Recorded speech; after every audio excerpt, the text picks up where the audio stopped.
રાજકોટના ઉપલેટામાં ડુંગળી પકવતા ખેડૂતોએ અનોખો વિરોધ કરતા હવે ઉપલેટા શહેરમાં ડુંગળીનું મફત વિતરણ કર્યું। રસ્તાઓ પર ડુંગળી ફેંકી ડુંગળીની નિકાસબંધીને કારણે એકદમ ડુંગળીના ભાવ ગગડી ચૂક્યા છે અને ત્યારબાદ ખેડૂતો આ રીતે તેમનો વિરોધ કરી રહ્યા છે।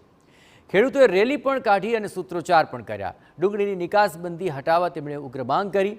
ખેડૂત આગેવાનોનું પણ કહેવું છે કે નિકાસબંધીને કારણે જ ખેડૂતોને પાયમાલ થવાનો વારો આવ્યો છે। ખેડૂતો ડુંગળી પશુઓને ખવડાવવા અને મફતમાં ડુંગળી વેચવા મજબૂર છે।